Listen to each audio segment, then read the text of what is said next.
Namaste, Namaskaram, Vanakkam, Namo Namaha, Jai Ganesha. Please visit our website at classicalyoga.org, and there is a donate button if you would like to help us out. Hinduism 101, Lesson 1.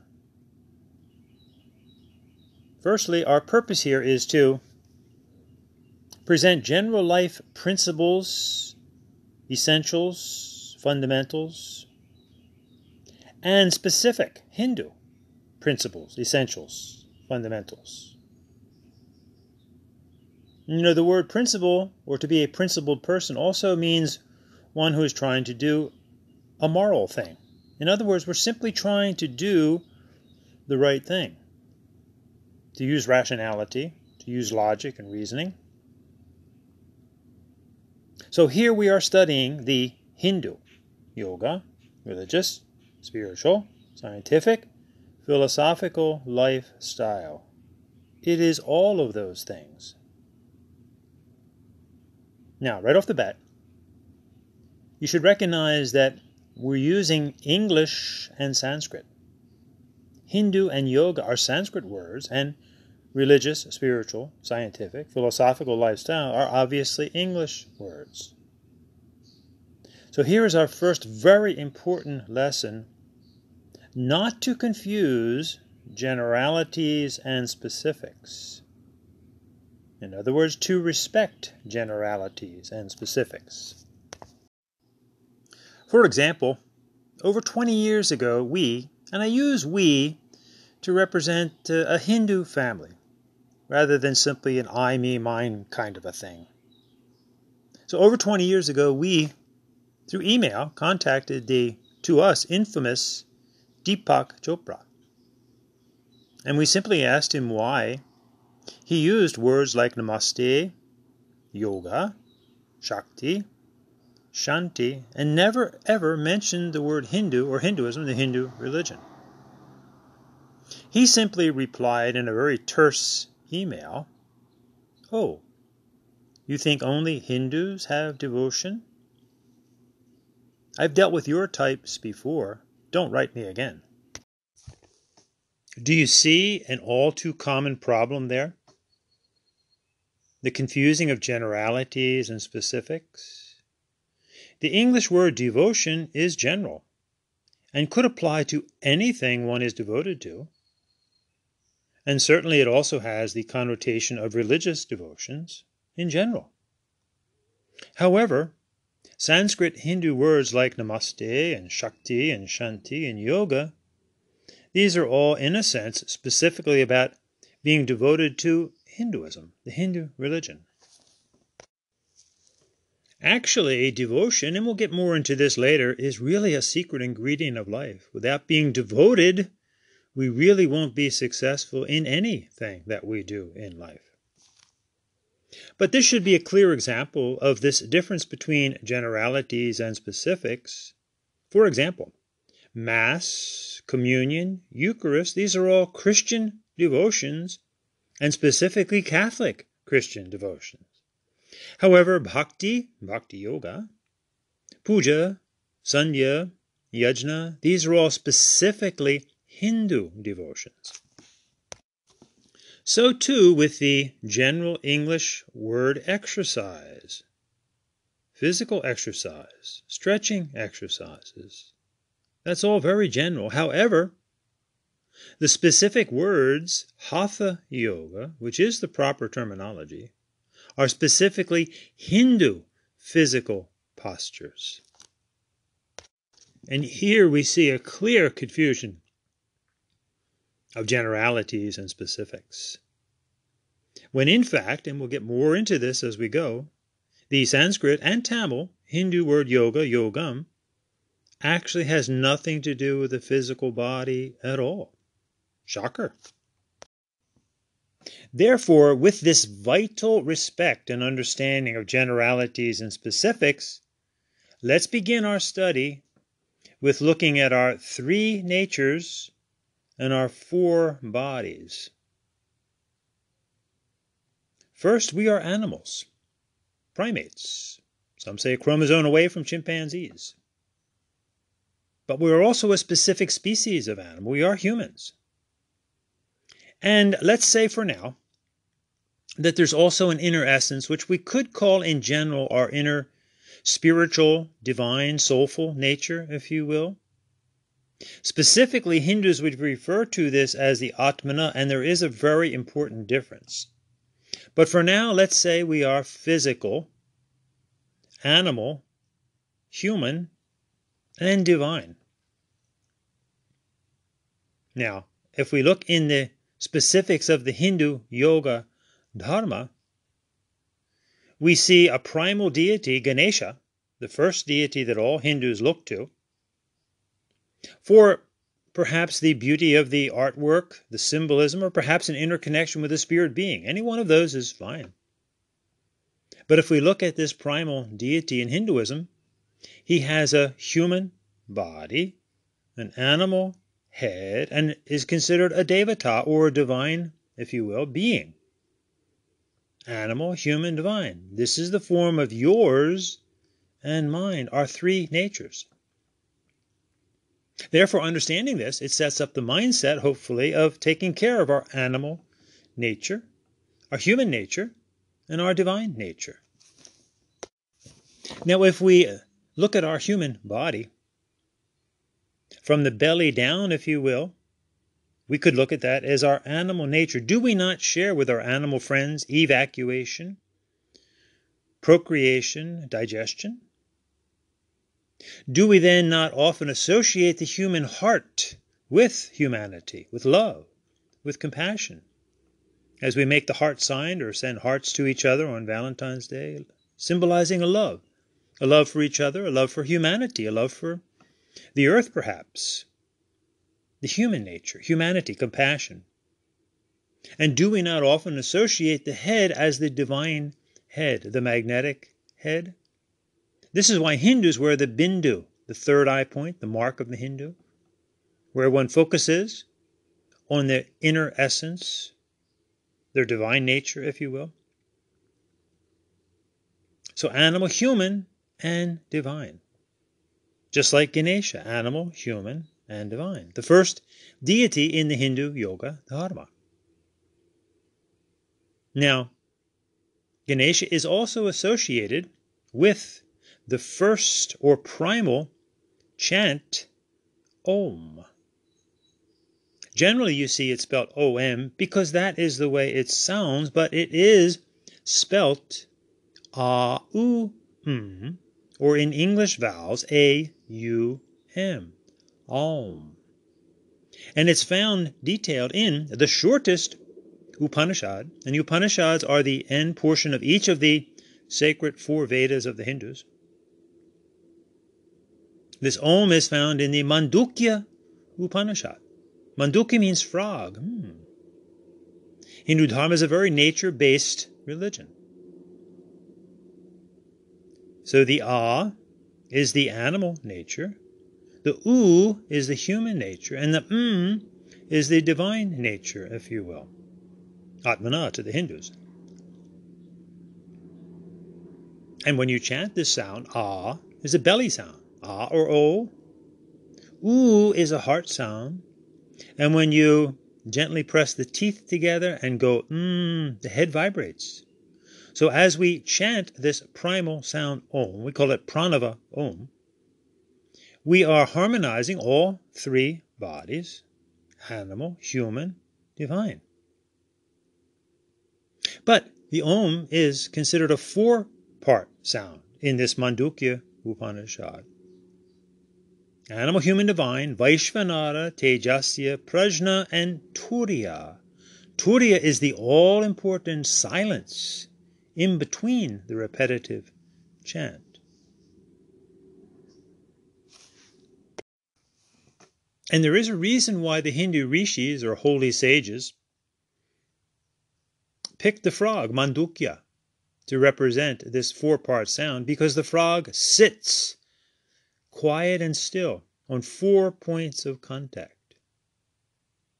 Frogs can sit motionless for hours and hours and hours, just waiting, perhaps, for their prey to come along and be snatched up. Reminding us, too, to be diligent, to be one-pointed in focus to the task at hand. So we have and understand our three natures, setting up the mindset to care for our animal nature, our human nature, and our divine nature. Now let's look at four bodies. Obviously, we have the physical body. We have, if you will, the mental body. And if you will, the emotional body. And if we're going to assume we have this divine inner essence, we could call the soul body in general. But again, importantly, the Hindus term this the Atmana, which we'll get into. So our four bodies, physical, mental, emotional, and soulful, if you will, which too sets up the mindset to do what we can to care for the physical body, to care for the mental body, to care for the emotional body, and the things that we do in life, schooling, sports, drama, arts, entertainment, all focus on these three bodies. But the fourth body, enter religion, the inevitable process of religion, focusing on the spirit body, if you will, the soul body, the spiritual realms. And in the case of the Hindu yoga, Dharma, Hinduism, the Hindu religion, we focus on all four bodies, physical, mental, emotional, and soulful or Atmana. Specifically, Deha, Mana, Bhavaha, and Atmana. And it is at this point that we must be aware of the very specific term Atmana. Mana is mind in Sanskrit. Atmana means not the mind. So, to the Hindus, the Atmana is not the mind, and of course not the body or the emotions. On the other hand, the English word soul, spiritual, if you will, comes from the Greek psyche, which is connected to the mind, not the body, but to the mind.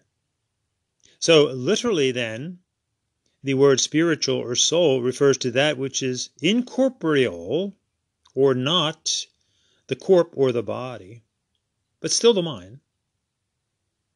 But the important understanding here is that no body can be spiritual, because the spirit or soul is referring to that which is not the body.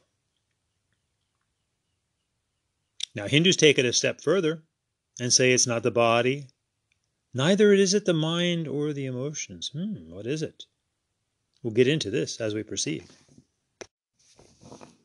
Now, when we add this fourth element to our four bodies, the soul, the spirit, Atmana to the Hindus, enter the inevitable process of religion.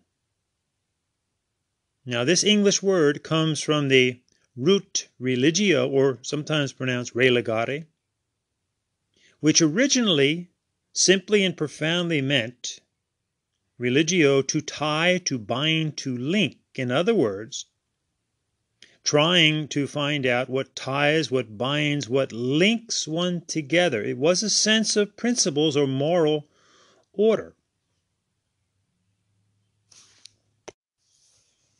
Later, the word religion now became to denote the various traditions around the world. So religion now is a very general term for the ways in which various people around the world are seeking to tie, to bind, to link together. In other words, the inevitable human attempt to understand or get our act together, to understand who we are, how we fit in to this world, relationships, families, communities, whole nations. So never forgetting the essential meaning of religion, religio. To one degree or another, we are all trying to get our act together, to tie, to bind, to link, to figure out this life that we've been dealt. And when we fully recognize the four bodies, we're doing all four aspects. We are taking care of our physical body, mental body, emotional body, and soul body, if you will. In other words, it is the religious principles, essentials, morals, fundamentals of the various traditions of the world that are helping individuals to uncover this inner essence or spirit, if you will. Hence, religion and spirituality, those two terms must always go together. Again, debunking the cliche that one is spiritual but not religious.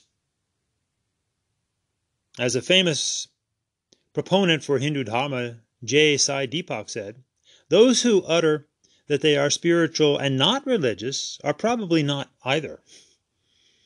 In other words, we must figure out what's tying, what binds, what links us together to get to that spirit. And the spirit, by definition, is incorporeal. So again, literally no body can be spiritual. It is the body of religious essentials, principles, fundamentals, morals, if you will, that are helping one to link to the incorporeal spirit, or Atmana to the Hindus.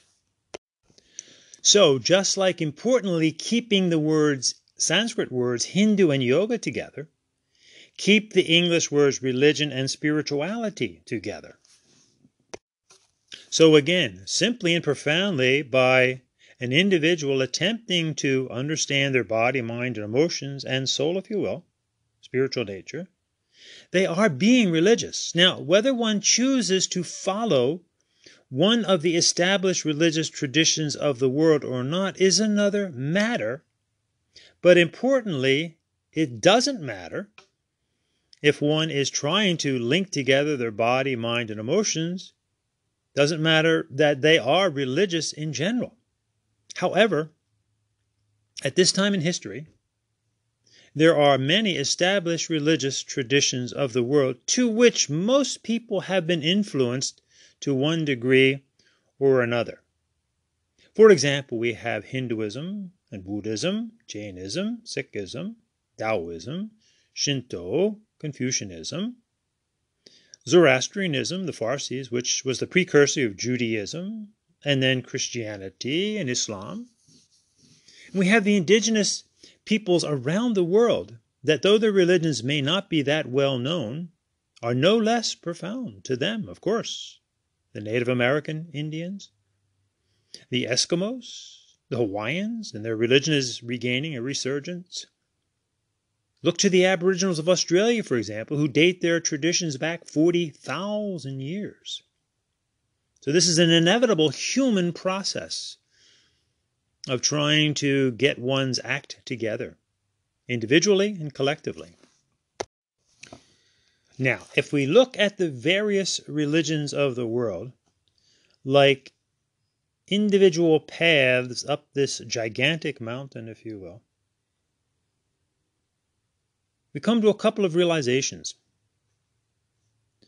Number one, it took people fully dedicated to those specific paths to create them. And perhaps not all of them do reach the top. So they're not all the same, but they are well-worn, established religious traditions. This is very important in understanding that they were developed by people who were fully devoted to those specific traditions. Therefore, if we choose to follow one of those traditions, obviously we need the guidance of those who have already tread that path, and we need to be true to that path if we ever attempt to reach the goal.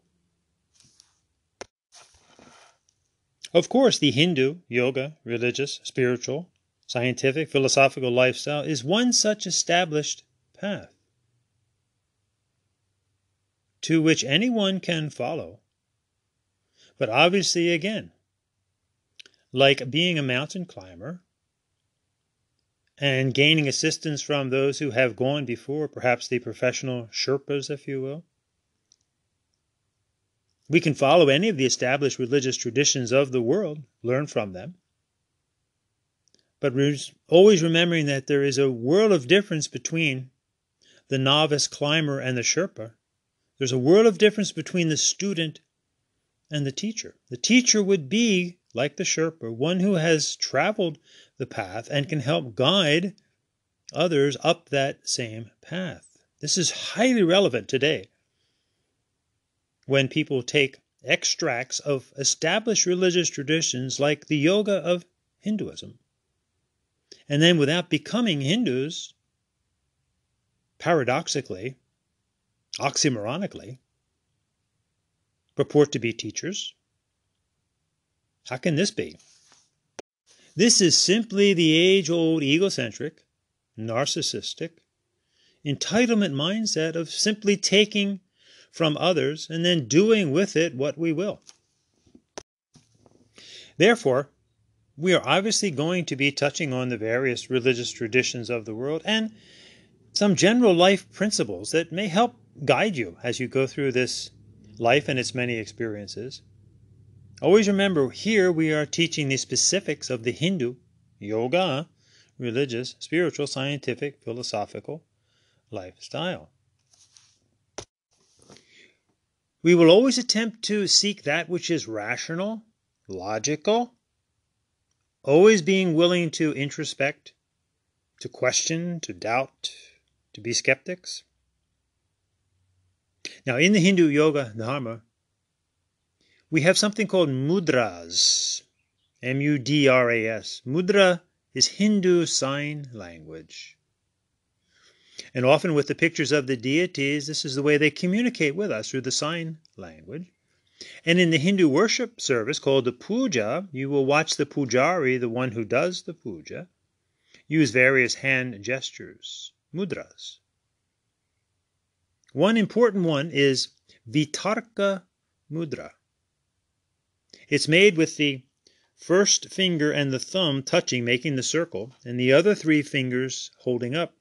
In the West, that would be the OK sign. And vitarka means reason and logic. Everything's okay if we use reason and logic. Is it reasonable or unreasonable? Is it logical or illogical? So let's end today's class with looking at two sets of three, making vitarka mudra with both hands. The first set is India, Indian, and Hindu. Always remembering that India is a country, also known as Bharat. Indian is an ethnicity and or nationality, and Hindu is the religion. They can be the same, or there can be several combinations. For example, one could be of the Hindu religion and not be from India or of Indian ethnicity. One could be of Indian ethnicity and having been born in America or Trinidad or Fiji, for example, having never been to India, and be a Hindu. Or one could be an Indian by ethnicity and not be a Hindu. They could be of another religion or no religion at all. So there are many combinations. So being reasonable, we have to recognize these three terms: India, Indian, and Hindu. The next set of three are, having now chosen the Hindu path, we recognize that the goal is to realize this inner essence, which we Hindus call the Atmana. And the way to that goal is the lifestyle of Hinduism, which is yoga. So the next three are Hindu, yoga, and Atmana.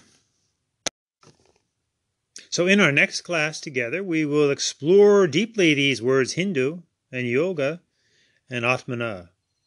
But let's end this class by returning to our three natures: animal, human, divine, and the primal sound ah, oo, So now that you can practically do something that we have been intellectually understanding, as we chant this primal sound together, bringing together the animal, the human, and the divine nature, and the all-important silence in between.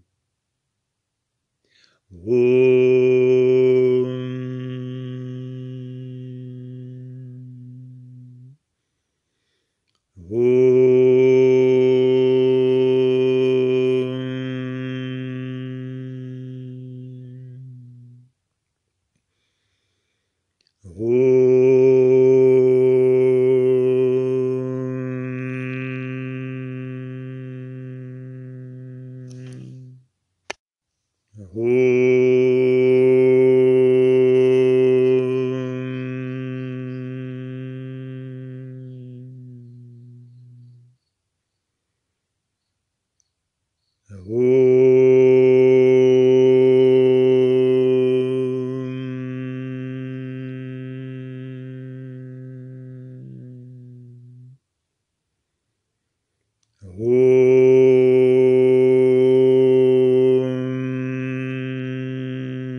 Om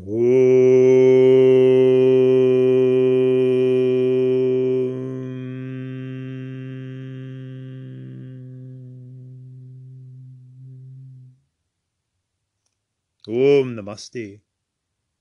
And Namaste is one of our specific Sanskrit terms that recognizes the Atmana in each of us as we namaste, as we bow to you, bow to each other, and seeking a peace through justice and strength.